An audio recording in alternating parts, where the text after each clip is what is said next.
సామెతలు 31వ అధ్యాయము 15 వచనం మరి ఒక్కసారి చదవండి. పేజీ నంబరు 554, పాత నిబంధన గ్రంథము పేజీ నంబరు 554. జలగకు ఇమ్ము ఇమ్ము ఇమ్ము అను ఇద్దరు కూతుర్లు కలరు. తృప్తి పడనివి మూడు కలవు. సాలును అని పలకనివి 4 కలవు. అవేవనగా పాతాళము కనని గర్భము, నీరు చాలును అనని భూమి, చాలును అనని అగ్ని. చాలమ్మ. చూడండి ప్రియాతి ప్రియమైన బిడ్డలారా, ఈ మాటలు మనకి ఎవరు తెలియవస్తున్నారా అంటే అగూర్ అనే వ్యక్తి తెలియవస్తున్నాడు. సామెతలు మొత్తం సొలొమోను గారే రాయలేదండి. సామెతలు మొత్తం సొలొమోను గారే రాయలేదు. అగూర్ అనే ఒక వ్యక్తి కూడా రాశాడు. ఈ అగూర్ అనే వ్యక్తి దేవుడికి సంబంధించిన దైవభక్తి, ఎంతో లోతైన అనుభవాలను ఆయన తెలుసుకోవడం కోసం బాలుడినై నాకు ఈ మాటలు తెలియపరచండి అనేసి ఆయన మొదటి వచనంలో మనం చదువుకుంటే సామెత 30 మొదటి వచ్చిన ఈ మాటలు ఉంటాయి. అయితే ఇక్కడ ఆ వ్యక్తి అంటున్నాడు, అతను ప్రార్థన ఏ విధంగా ఉందంటే, తన ఆలోచన ఎలాగ ఉందంటే అతను అంటున్నాడు, జలగకు ఇమ్ము ఇమ్ము అని ఇద్దరు కూతుర్లు కలరు. తృప్తి పడనివి 3 కలవు. చాలును అని పలకనివి 4 కలవు. అవేవనగా పాతాళము కనని గర్భము, నీరు చాలును అనని భూమి, చాలును అనని అగ్ని. ఏమన్నా విన్నారా? ఏంటయ్యి ఆ 4 ఏంటయ్యి? నేను చెప్తాను, మీరు వినండి. ఆ 4 నాతో పాటు చెప్పండి మీరు. 1 పాతాళము, 2 కనని గర్భము, 3 చాలు అనని నీరు చాలు అనని భూమి, 4 చాలును అని అగ్ని. ఈ విషయాలు ఏదో తెలుసుకుందామని ఈ అగూరు గారి ప్రయత్నంలో తను ఆలోచన చేస్తూ ఉంటున్నాడు. చూడండి ప్రియాతి ప్రియమైన బిడ్డలారా, వీటి వివరాలు చూద్దాము జాగ్రత్తగా. చూడండి, తృప్తి తెలియని జీవితమా లేక దేవునితో సంతృప్తి కలిగిన జీవితం మనకు కావాల్సింది అనేసి ఈ వాక్యంలో మనకు తెలుస్తుంది. ఏమండి, తృప్తి తెలియని జీవితమా లేక దేవునితో సంతోషం కలిగిన జీవితం అనేది మనము చూసుకుందాం. అంటే చూడండి ప్రియాతి ప్రియమైన దేవుని బిడ్డలారా, ఈ రోజుల్లో మనిషి ఎంత సంపాదించినా ఇంకా కావాలి ఇంకా కావాలి ఇంకా కావాలని మనస్తత్వంతో జీవిస్తుంటాడు. ఏమండి, ఈ లోకంలో నీవు నేను మనం ఎవరైనా సరే మానవులైన మనము ఎంత సంపాదించినా సరే ఇంకా ఏదో కావాలి, ఇంకేదో కావాలి, ఇంకేదో కావాలి అని ఒక మనశ్శాంతి లేని మనస్తత్వంతో మనం ఉండేవారిగా జీవించేవారిగా జీవిస్తున్నాం. చూడండి ప్రియాది ప్రియమైన బిడ్డారా, దేవుడి వాక్యం ఇక్కడ 4 విషయాలు మనకు సూచిస్తుంది. ఏమండి, దేవుని యొక్క వాక్యం మనకి 4 విషయాల్ని సూచిస్తుంది. చూడండి, ఇవి ఇప్పుడు మనము చాలు అని చెప్పనివి అనే బోధ విషయంలో మనం ఉంటుంది. ఏమండి, ఈ 4 అంట చాలు అని చెప్పమంట. మనకులాగా మనం ఇంకెంత సంపాదించినా కానీ మనకి ఎంత కావాలి, ఏం కావాలి, ఇంకా కావాలి, ఇంకోటి ఏదో కొద్దువైంది మనకి అని ఆలోచన చేసి మనశ్శాంతిగా కూడా జీవితం ఉంటున్నాం కదండి. అట్రీదిగానే ఈ 4 విషయాలు కూడా అలాగ చాలును అని చెప్పని విషయాలు ఉన్నాయంట. చూడండి ప్రియాతి ప్రియమైన దేవుని బిడ్డలారా, ఈ వాక్యం ద్వారా దేవుడు మనకు గొప్ప ఆత్మీయ సత్యాన్ని నేర్పుతున్నాడని మనం తెలుసుకోవాలి.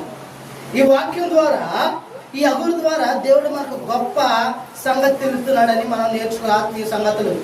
1, ఆశకి అంతం లేదు, కానీ దేవులో ఉన్న వారికి సంతృప్తి అనేది ఉంటుంది. హల్లెలూయా. ఏమండి, ఆశకు అంతం అనేది లేదు, కానీ దేవులో ఉన్న వారికి సంతృప్తి అనేది ఉంటుంది. ఉండదండి? ఆలోచించండి. లోకంలో ఉన్న మనకి ఇంకా అది కావాలి, ఇది కావాలి ఆశ ఉంటుంది. అదే దేవులోకి వచ్చిన తర్వాత సంతృప్తి, దేవుడిచ్చే సంతృప్తి మనకి ఉండేదిగా ఉంటుంది. ప్రియాది ప్రియమైన బిడ్డ, ఈ విషయాల్లో మనం చూసుకున్నట్లయితే జలగకు ఇమ్ము ఇమ్ము అని 2 కుమార్తెలు కలరు. చూడండి ప్రియాది ప్రియమైన బిడ్డారా, ఈ జలగ అనేసరికి మనకు ఉదాహరణకి ఏమొస్తుంది? ఏమండి, జలగ అంటే ఏంటండి? జలగ ఎంతమందికి తెలుసు? ఇక్కడ జలగలు ఎన్ని రకాలు ఉన్నాయండి? మనకు తెలిసి 2 రకాలు ఉన్నాయండి. 1 మెట్ట జలగ, రెండోది వచ్చి రక్తం పీల్చే జలగ, మదుగుల్లో ఉండిద్ది, మురుక్కుంటల్లో మదుగులో ఉండిద్ది. ఈ జలగ ఈ మదుగులో ఉండే జలగ అన్నమాట, రక్తం పీల్చే జలగ. జలగ రక్తం తాగుతూనే ఉంటుంది కానీ దాని తృప్తి అనేది ఉండదు. ఒకవేళ మన గేదెలనే కానీ పశువులే కానీ ఒక మదుగులో తోలేమనుకో, దానికి ఆ జలగ పట్టిందంటే ఆ రక్తం పీలుస్తానే ఉండిద్ది. ఎంత పీల్చినా అది పీల్చి లావు అవుతుందే కానీ దానికి తృప్తి అనేది ఉండదు. అలాగే జలగ అనే వ్యక్తికి కుమార్తె, ఆమెకు 2 కుమార్తెలు కూడా అలాగే ఇమ్ము అనే వారిగా ఉంటారు. అంటే ఇంకెంత ఇచ్చినా కానీ కావాలి, ఇంకేదో కావాలి. ఈనాడు నీవు నేను మనం కూడా దేవుళ్ళకి వచ్చిన తర్వాత ఆశీర్వాదం అని తెలిసి కొంతమంది దేవుళ్ళకి వచ్చి దేవుడు ఆశీర్వదించారు, ఇంకేదో నాకు ఆశీర్వాదం కావాలని ఆశీర్వాదం కోసం ఎదుగుతూ ఉన్నారు. ఈ లోక ఆశీర్వాదం కాదు మనం వెతకాల్సింది, పైన ఆశీర్వాదం మనం వెతకాలి. ప్రియ నేను పెట్టాను చూడండి. ఈ జలగ రక్తం తాకుతూనే ఉంటుంది, తృప్తి అనేది పడదు. అలాగే ఈ లోకంలో ఏమండి, ఈ లోకంలో ధనాశక్తి, లోభం, పాపపు కోరికలు, అధికార దాహం, ఇవన్నీ ఇంకా కావాలి మనిషిని నడిపిస్తూనే ఉంటాయి అంట. హల్లెలూయా. ఏమండి, ఏంటయ్యి మనిషిని నడిపిస్తూనే ఉంటాయి, చాలు అనుకోకుండా ఇంకా కావాలి అనిపించి ఏంటండి, ధనాశక్తి, లోభము, పాపపు కోరికలు, అధికార దాహము, ఇవన్నీ అంట ఇంకా కావాలి, ఇంకా మరేదో కావాలని మనిషిని ప్రేరేపిస్తూ నడిపిస్తూ ఉంటాయి అంట. ప్రియమైన ఏం బిడ్డలారా, ఉదాహరణ చూడండి. 1 తిమోతి 6వ అధ్యాయము 10వ వచనం ఒకసారి చదివి సహాయం చేయండి. తిమోతికి రాసిన మొదటి పత్రిక 6వ అధ్యాయము 10వ వచనం చదివి సహాయం చేయండి.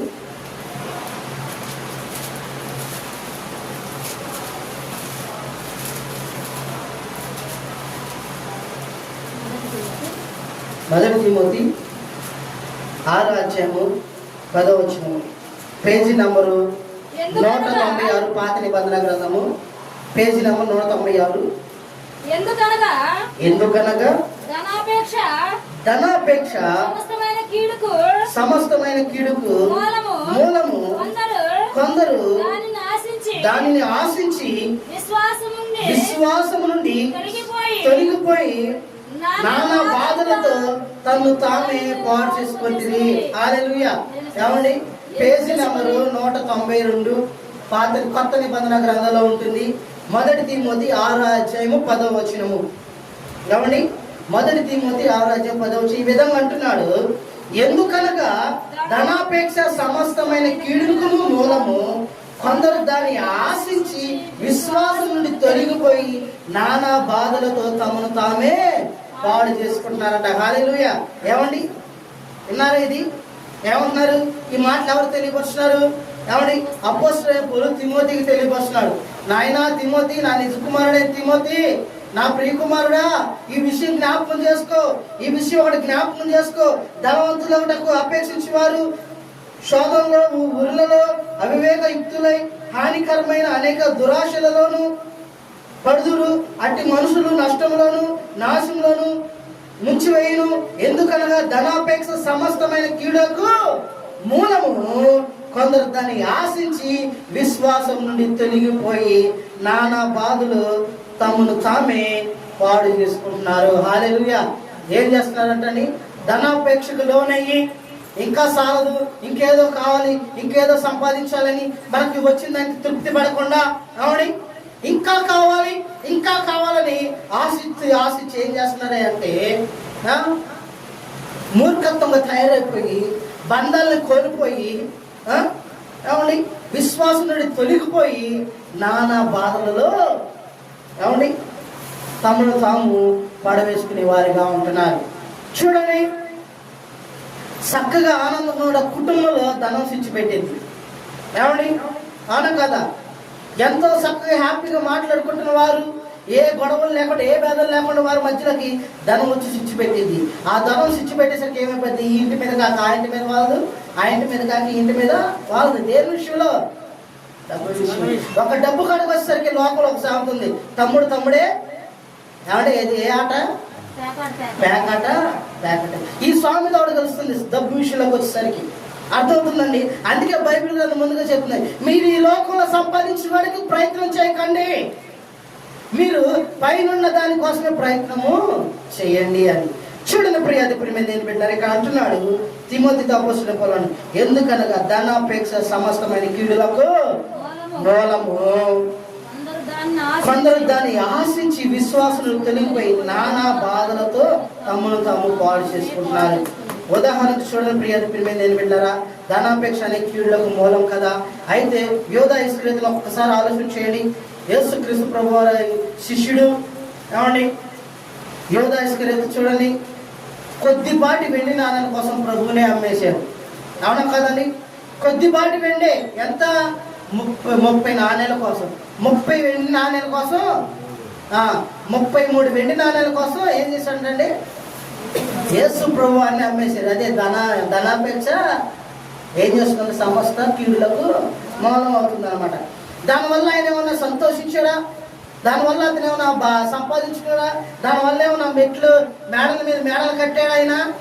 ఏమండి, ఈ ధనం వల్ల నేను విశ్వాసం కోల్పోయాను, నీతిమంతుని యథార్థవంతుని న్యాయవంతుని నేను అప్పచెప్పాను, వాళ్ళు చూస్తే నానా విధాలుగా ఆయన బాధ పెడుతున్నారు, ఆయన శ్రమ పెడుతున్నారు, ఆయన కష్టపడుతున్నారు, జీవితం ఎందుకు అనేసి ఆ ఇచ్చిన వెండి నాణాలు కూడా వారు మహాను కొట్టేసి ఏమైపోయాడంటే పారిపోయిన వాడు కూడా. ఆయనను సరే అతను విడిచిపెట్టింది. ఆ చివరికి అతనికి వచ్చిన లాభం ఏంటి అంటే అతని నాశనానికి దారి తీసింది. అందరితో తిట్టబడి కొట్టబడి పారిపోయి ఊరు చివరికి వెళ్ళిపోయి అక్కడేదో ఒక పీనుగు పడేస్తుంటే పసుపు పీనుగు కలేబరం పడేసి దానికుండా తాళం తీసుకొని చెట్టుకు ఉరి వేసుకుంటే ఆ చెట్టు ఆ తాడు తెగిపోయి కింద పడి నడుము మొక్కలైపోయి పేగులు బయటకు వచ్చి చచ్చిపోయాడు. హల్లెలూయా. ఏమండి, ఎలా చచ్చిపోయాడు? నీచంగా చచ్చిపోయాడు. కుక్క సావు కంటే హీనంగా చనిపోయిన వాడు కూడా. కారణం ఏంటి? ఏమండి, ధనాపేక్ష. ఆ ధనాపేక్షను బట్టే యేసు ప్రభు పాదాలు కట్టడానికి ఆ మరి వచ్చి అత్తరుబుడ్డిని పగలు కొట్టి అత్తరుబుడ్డి దేవుని పాదాలకు రాసి ఆ దేవుని తలకు రాసి అద్ది చేస్తే అతను ఏమన్నాడు తెలుసా? ఇది ఇంతగా పగలు కొట్టి నాశనం చేయాల్సిన అవసరం ఏముంది? ఈ విలువైన వస్తువుని పగలగొట్టాల్సిన అవసరం ఏముంది?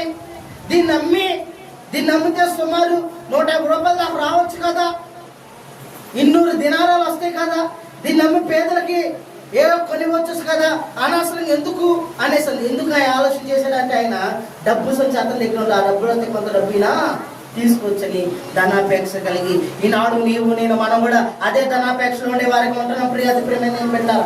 ఎవరిని ముంచితే ఏందని ఉపయోగపడుతుందా? ఎవరిని ఎట్టిదిగా మనము తొలగిస్తే మనకి ఏం కలిసి వస్తుందా?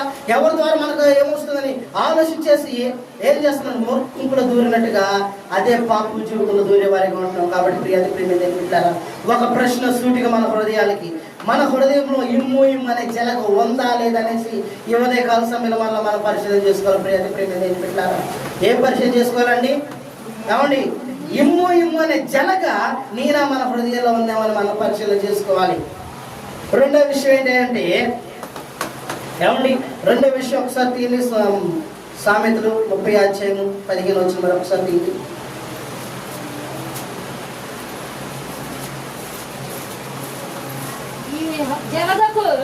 ఆ తర్వాత 16 ఏమండి, ఇక్కడ మనం చూసుకున్నాం కదా, జలగకు ఇమ్మూయమని 2 కుమార్తెలు కలవు, తృప్తి పడాలని 3 కలవు, చాలు అననివి 4 కలవు. ఈ చాలు అననివి ఏంటో మనం చూసుకున్నాం. ఒకటి ఏమండి, పాతాళము. చాలు ఏమండి, చాలు ఏంటదండి? పాతాళము. చూడండి ప్రియాతి ప్రియమైన బిడ్డలారా, ప్రతిరోజు ఎంతో మంది మరణిస్తూనే ఉంటారు. అవునా కదండి? ప్రతిరోజు ఎంతో మంది మరణిస్తూనే ఉంటారు. అయినా సరే మరణాలు ఆగు. రోజుకి సుమారు మన ప్రపంచం మీద ఎంత లేదన్నా సుమారు 1,00,000 మంది దాకా మరణిస్తూనే ఉంటారు. అయినా సరే పాతాళం చాలని తృప్తి పడుతుందండి? ఏమండి, చాలు తృప్తి పడుతుందా? లేదు, ఇంకా కావాలి. ఏమండి, అక్కడ దాకా ఎందుకు? మన 2020 వచ్చిన కరోనాకి ఎంతమంది చచ్చిపోయారండి? ఎన్ని వేల మంది చచ్చిపోయారు? ఏమండి, ఎన్ని లక్షల మంది చనిపోయారండి? అయినా సరే రోజుకి ఎంత లేదన్నా 10,000 20,000 సావులు మనం చూసి ఆ టయాల్లో. అయినా సరే ఈ పాతలో చాలు అందా? ఏమండి, ఆ కరోనా ఉన్న 2 సంవత్సరాలు ఎంతో మందిని మింగేసినదిగా ఉంది. అలాగే ప్రియమైన బిడ్డలారా, అటువంటి పాపపు జీవితాలు ఇంకా లోకంలో మనం ఉంటున్నాం. అటువంటి పాతాళంలో మనం ఉన్నాం కాబట్టి ప్రియమైన ఏం పెట్టారా, ప్రతిరోజు ఎంతో మంది మరణిస్తున్నారు, అయినా మరణం ఆగట్లేదు. ఇది మనకు ఒక హెచ్చరికగా ఉంటుంది. పాతాళం అనేది మనకు ఒక హెచ్చరికగా ఉంటుంది. చూడండి, ఈరోజు బ్రతికున్నాము, రేపు ఎలా ఉంటామో మనకి తెలియదు. ఈరోజు ఇప్పుడు ఇలాగా నేను మనము సజీవమై ఉన్నాము, నీవు చూస్తున్నావు, మాట్లాడుతున్నావు, అందరినీ కలుపుకొని పోతున్నావు. ఈ క్షణం ఏమైపోద్దో, రెప్పపాట్ల మన జీవితం ఎటువంటి జీవితము, ఏమండి? రెప్పపాట్లు ఏమైపోతుంది మన జీవితము, ఆలోచించావా? ఏమండి, మన జీవితం ఏమైపోతుంది? ఎందుకంటే ప్రియమైన మన జీవితము ఆవిరి వంటిది, ఏ క్షణాన ఏమోనో ఎవరికే తెలియదు. కాబట్టి ప్రియమైన ఏం పెట్టారా, అటువంటి పాతాలను తప్పించుకోవాలంటే మనం దేవుని వైపు చూసి దేవుళ్ళు మనము రక్షణ పొందుకునే వారిగా ఉండాలి. ఈరోజు మనం బతుకున్నాం, రేపు ఎలా ఉంటామో మనకి తెలియదు. బ్రతుకుంటాము, లేకపోతే ఏదైనా అనారోగ్య సమస్య, జ్వరే కానీ, జలుబే కానీ, ఇంకేదైనా బలహీనత ఉంటాము, లేకపోతే ఇంకేదైనా యాక్సిడెంట్ అయి ఉంటాము, ఏ స్థితిలో ఉంటామో రేపు తెలియదు. ఈ రోజు ఇప్పుడు ఈ స్థితిలో ఉన్నామంటే అది కేవలము దేవుని కృప. అవునా కాదండి? దేవుని కృప కాదది, ఏమండి? అయితే కాబట్టి ఈరోజు యేసుక్రీస్తును రక్షకునిగా అంగీకరించాలి. మనం ఈ పాతాళం నుంచి తప్పించబడాలంటే మనం ఏం చేయాలండి? ఈ రోజు యేసుక్రీస్తును రక్షకునిగా అంగీకరించాలి. ఉదాహరణకు హెబ్రీ పత్రిక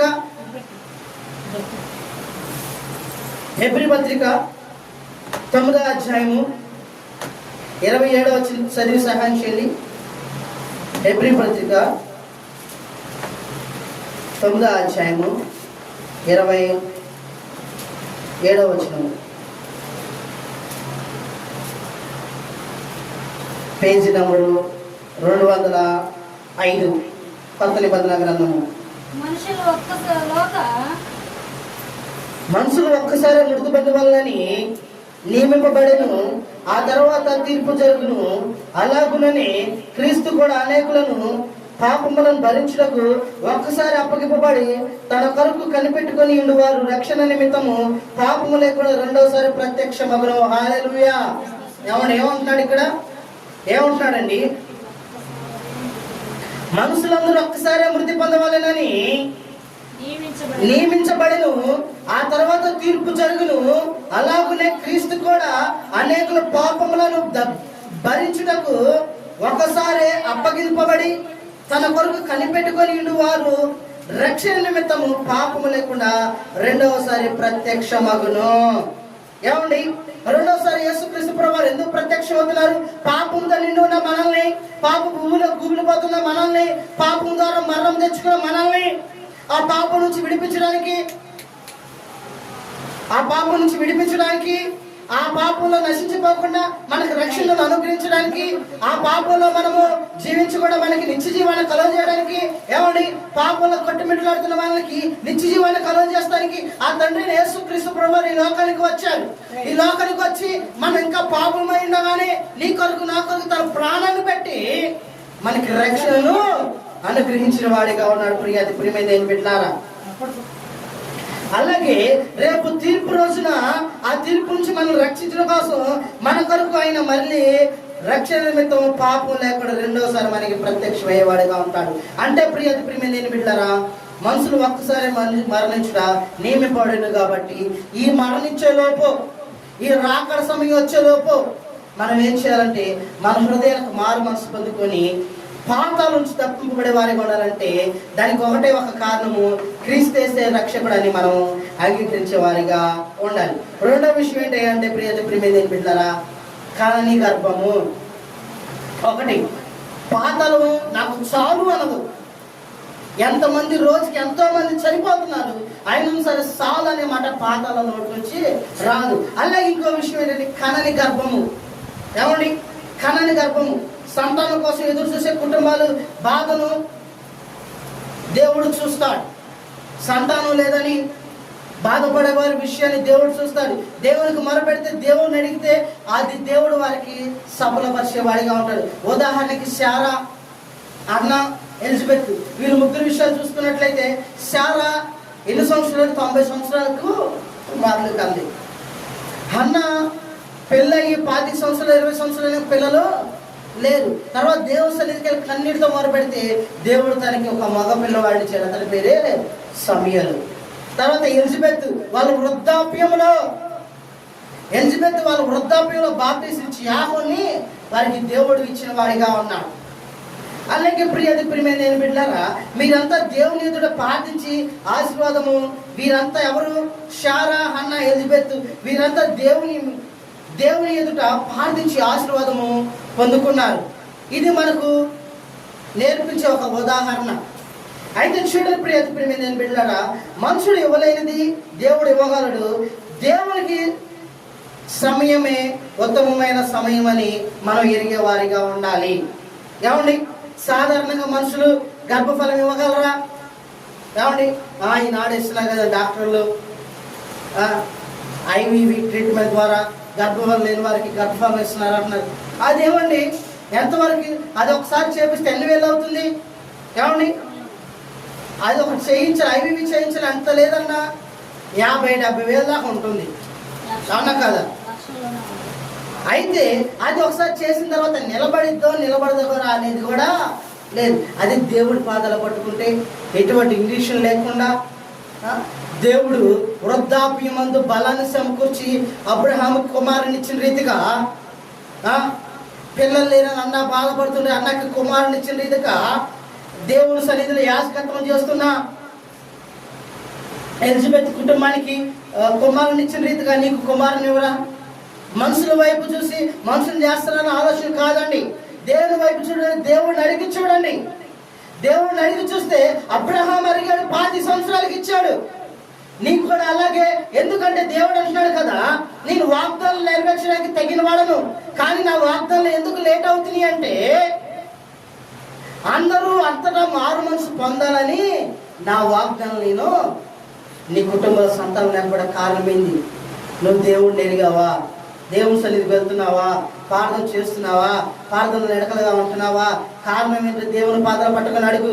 తక్షణమే నీ ప్రాబ్లం నీకు తెలియవచ్చి ఆ ప్రాబ్లాన్ని క్రియేట్ చేసి నీకు గర్భఫలం ఇవ్వకపోతే దేవుడిని అడుగు. దేవుడు తక్షణమే నీకు గర్భఫలము ఇచ్చేవాడు కూడా. ఇది మనుషులు ఇవ్వలేరండి, దేవుడు ఇవ్వగలడు. అందుకనే ప్రియమైన బిడ్డలారా, దేవుని సమయమే ఉత్తమమైన సమయం అని ఎరిగి ఏమండి అనవసరమైన వాటికి మనం ఎదురు చూసేవారిగా ఉండకూడదు.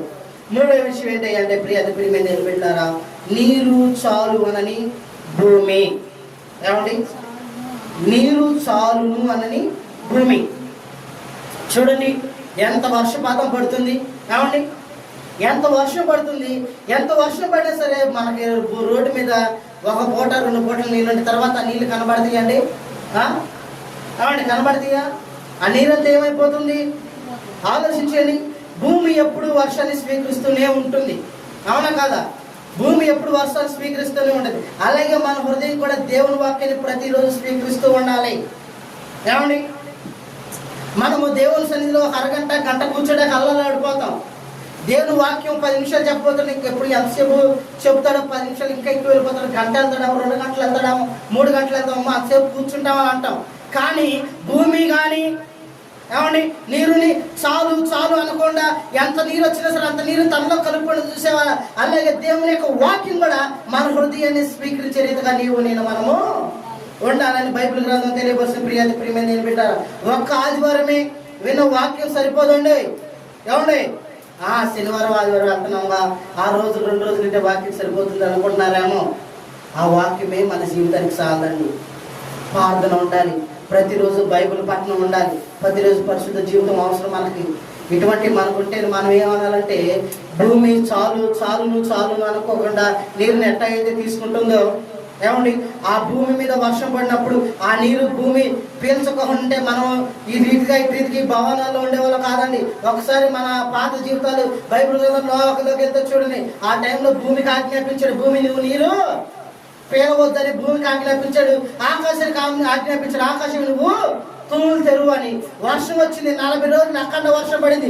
నీళ్ళు ఎటు పోలో తెలియదు, వాగులు వంకలు అన్ని నిండిపోయినాయి. భూమి పీల్చుకుని ఇంకా పీల్చుకోలేకపోయింది.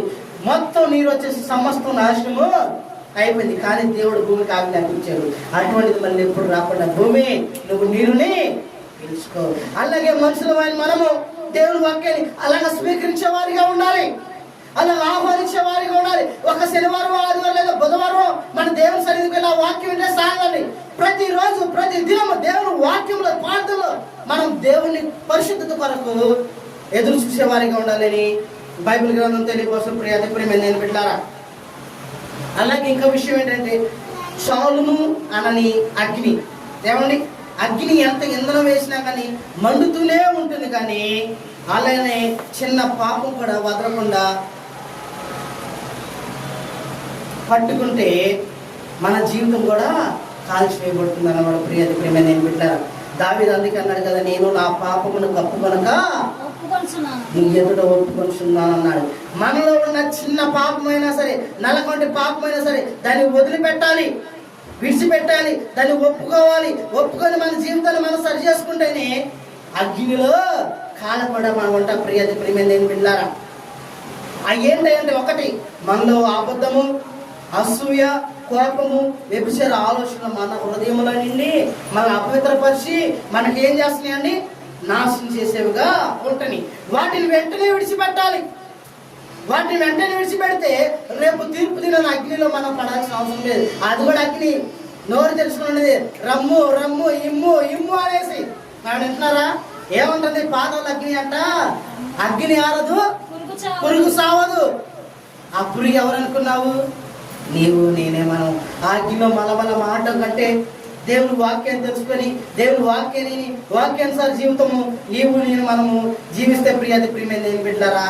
ఏమండి, ఆ బుద్ధాన్ని, అసూయని, కోపాన్ని, వ్యభిచార ఆలోచనలను విడిచిపెట్టి వీటిని వెంటనే విడిచిపెడితే పరిశుద్ధాత్మ అగ్ని మాత్రం మన జీవితంలో మనల్ని పరిశుద్ధ పరిశుద్ధిగా ఉంటుంది. కాబట్టి ప్రియమైన నేను బిడ్డలారా, పరిశుద్ధాత్మ అగ్ని నీలో నాలో మన అందరిలో మండాలంటే, ఆ పరిశుద్ధాత్మ అగ్ని మనలో మండుతుంది అంటే, మండాలి అంటే మనం ఏం చేయాలంటే మనలో ఉన్న పాపాన్ని ఒప్పుకునే వారిగా ఉండాలి. ప్రియమైన నేను బిడ్డలారా. చూడండి, ఈ 4 ఉదాహరణలకు మనకు ఒక గొప్ప సత్యాన్ని బోధిస్తుంది. కాబట్టి అర్థమైనయా? ఈ 4 ఉదాహరణలు మనకు ఒక గొప్ప సత్యాన్ని బోధించినాయి. లోకంలో ఏది మనిషికి నిజమైన తృప్తిని ఇవ్వలేదు కానీ ప్రియమైన నేను బిడ్డలారా, కానీ యేసు ప్రభు ఇలా చెప్పాడు. ఏమని చెప్పి యోహాను సువార్త 4:14 వచ్చి చదివి సహాయం చేయండి. యోహాను సువార్త 4:14 వచ్చినాము.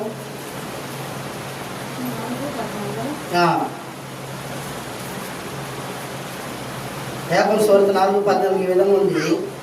నీ నుంచి నేను త్రాగవాడు ఎప్పుడును దప్పికొనడు, నేను వానికిచ్చిన నీళ్లు నిత్య జీవముకై వానిలో ఊరడి నీటి బుగ్గగా ఉండనని ఆమెతో చెప్పిన. హల్లెలూయా.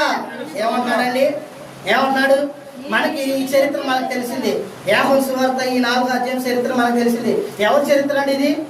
మనం ఎన్నోసార్లు చెప్పుకుంటాం. ఎవరి చరిత్ర ఇది? సమరయ స్త్రీ చరిత్ర. ఈ సమరయ స్త్రీ చూడండి, నీళ్ళ కోసం ఎక్కడి నుంచో దూరం నుంచి బావి దగ్గరికి వచ్చింది. మంచి ఎండలో మిట్ట మధ్యాహ్నం వచ్చింది. అక్కడ ఎవరున్నాడు? మన రక్షకుడైన యేసుక్రీస్తు ప్రభువు ఆ బావి కాడ ఉన్నాడు.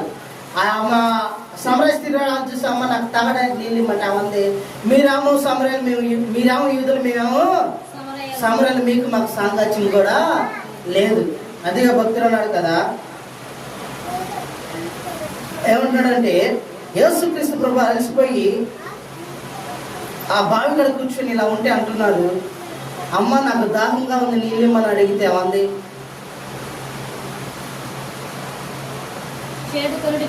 ఏమంటదంటే, అమ్మ చేతడానికి తాడు లేదు, నీళ్ళు నీకు అట్టాగా నేను ఇవ్వగలను.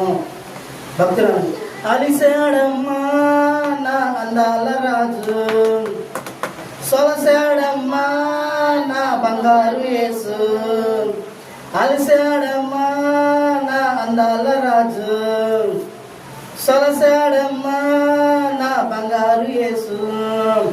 మధ్యాహ్నం ఎండలోన మంచినీళ్ళ బావికాడ, మధ్యాహ్నం ఎండలోన మంచినీళ్ళ బావికాడ మహారాజు యేసయ్యా మౌనంగా కూర్చుంటే, మహారాజు యేసయ్యా మౌనంగా కూర్చుంటే కొండ పెట్టి వచ్చినాదమ్మ, నీళ్ళకొచ్చినాదమ్మ, దాహాన యేసయ్య దాపుని నిలుసు అడిగినాడమ్మ, నీళ్ళు అడిగినాడమ్మ. సమరైలం మేమంటూ సాంగత్యమేలంటూ, సమరైలం మేమంటూ సాంగత్యమేలంటూ, సేదంగా తాడు లేదు తాగంగా నీరురా, సేదంగా తాడు లేదు తాగంగా నీరు. చెప్పినాదమ్మ తోసి పుచ్చినాదమ్మ, చెప్పినాదమ్మ తోసి పుచ్చినాదమ్మ. అండగ కొండగ మన కేసుడే, మన బంగారు కొండ మన కేసుడే, అండగ కొండగ మన కేసుడే, మన బంగారు కొండ మన కేసుడే. హల్లెలూయా. అట్టిదిగా సమరస్తి కొండ కడుగు వచ్చినప్పుడు యేసు ప్రభు వారు, ఆ బావి కడుగు వచ్చినప్పుడు యేసు ప్రభు, అమ్మ నాకు దాహం ఉంది నీళ్ళు ఇవ్వమంటే, మీది అమ్మో యూదులు, మేము సమరయులు, మాకు మీకు సాంగత్యం లేదు, అయినా కానీ చేతికి తాడు లేదు, తాగడానికి నీళ్ళు కూడా రాదు, నీళ్ళు ఎట్ట ఇవ్వమంటావా అంటే అప్పుడు యేసుక్రీస్తు ప్రభు వారు అన్నాడు, మీరు ఈ నీళ్లు తాగితే మళ్ళీ దాహం అవుతుంది, కానీ నేనిచ్చి నీళ్ళు మీరు తాగినప్పుడు ఎన్నటికి మీకు దాహం అనేది ఉండనే ఉండదని యేసుక్రీస్తు ప్రభువు చెప్పారు. ప్రియాది ప్రేమ నేను బిడ్డారా, నేనిచ్చి నీరు మీరు తాగివాడు ఎన్నటికి నీ దప్పికొనడు అంటున్నాడు. ప్రియాది ప్రేమ నేను బిడ్డారా, అంటే మనం ఏ నీళ్ళు తాగాలి? యేసుక్రీస్తు ప్రభువు ఇచ్చిన నీళ్ళు తాగితే ఇక్కడ ఏముంటుందండి? నేనిచ్చి నీళ్ళు త్రాగువాడు అన్నాడు దప్పికొనడు, నేను వానికి ఇచ్చి నీళ్ళు నిత్యజీవకై వానిలో ఊరడి నీటి బొగ్గ వలె ఉండునని ఆమెతో అన్నాడు అనమాట. అటువంటి నీటి బొగ్గ నీలో నాలో మనలో ఊరాలి. ప్రియాది ప్రియమైన నేను బిడ్డారా, ప్రియులారా, ధనము తృప్తినివ్వదు. ఏమండి? ధనం తృప్తినిచ్చిద్దండి, పేరు తృప్తినివ్వదు, పదవి తృప్తినివ్వదు, కానీ యేసుక్రీస్తు మాత్రమే నిజమైన తృప్తి ఇస్తాడని మనం గ్రహించే వారిగా ఉండాలి. ఈ లోకంలో ధనం తృప్తినిచ్చింది, పేరు తృప్తినిచ్చింది, పదవి తృప్తినిచ్చిందని దానికోసం ఎన్నోసార్లు మనము విర్రవీగే వారిగా విచ్చలతనం తిరిగి దానికోసం ఏమేమో పాప పనులు చేసే వారిగా ఉంటాం. కానీ ఇవేమీ తృప్తినివ్వదు, కానీ యేసుక్రీస్తు మాత్రమే నిజమైన తృప్తిని సంతృప్తిని ఇస్తాడని బైబిల్ గ్రంథం తెలియవస్తుంది. కాబట్టి ప్రియాది ప్రియమైన దేవుని బిడ్డలారా, ఈ క్లుప్త సందేశం దేవుడు దీవించి నీ నామ వినికిడిలో నింపును గాక. చిన్న ప్రార్థన చేసుకుందాము. ఏమండి? అర్థమైందా వాక్యము? ఏమండి? అర్థమైందా? అర్థమైందా? అర్థమైపోయింది అనమాట. హల్లెలూయా. చూడండి ప్రియాది ప్రియమైన దేవుని బిడ్డలారా, చెప్పిన రెఫరెన్స్ రాస్తున్నారు కాబట్టి వాటిని ఇంటికి వెళ్ళి చదువుకొని ఒకసారి దాన్ని ఆలోచన చేయండి. చిన్న ప్రార్థన. సర్వోన్నతుల సర్వాధికారి యేసయ్య సమయంలో ప్రభు ఎత్తబడిన వాక్యం ప్రభు వృధాగా పోనీకున్న ప్రభు నాకులు మాకులు మా అందరూ హృదయం నాటబడి సహాయం చేసేది నీ వాక్యానుసార జీవితం మాకు దయచేయండి ప్రభా. నిజమే ప్రభా. అయ్యా జలగు ఇమ్ము అని ప్రభా ఇద్దరు కుమార్తెలు రీతిగా ప్రభా మాలో అటువంటి జలగ మాలో కూడా ఉంటుంది ప్రభా. అయ్యా లోకాశలకు లోబితనానికి ధనాపేక్షకు లోబడిపోయి ప్రభా ఈ లోకంలో ధనం నాకు తృప్తినిస్తుంది, పదవి తృప్తినిస్తుంది, పేరు ప్రఖ్యాతలు నాకు తృప్తినిస్తున్నాయి ప్రభా. వాటి కోసం పరుగులెత్తే వారిగా ఉంటున్నాను, వాటిని సంపాదించే వారిగా ఉంటున్నాను, వాటి కోసం సమయాన్ని కేటాయించే వారిగా ఉంటున్నాను. కానీ ప్రభా నీకు సమయాన్ని కేటాయిస్తే వాటికంటే గొప్ప తృప్తిని సంతృప్తిని నాకు మీరు ఇస్తారని ఎరగక ప్రభా ఈ లోకాసులో జీవించే వారిగా ఉన్నాం ప్రభా. అతిథిగా మమ్మల్ని ఉండక ప్రభా నిజమైన తృప్తి నీలో ఉందని తెలుసుకొని నీ వైపు తిరిగి నిన్ను చూసి నేను అనుసరించి నీతో నడిచేవారుగా నన్ను మమ్మల్ని మీరు నిలబెట్టండి, సహాయం దయచేయమని. తర్వాత నిలబడుతున్న దాసులుగా మీరు వాడుతున్నామని త్వరగా నన్ను నజరేతు యేసుక్రీస్తు అడిగి పాలించి వేడుకుంటున్నాం తండ్రి. ఆమేన్. అందరి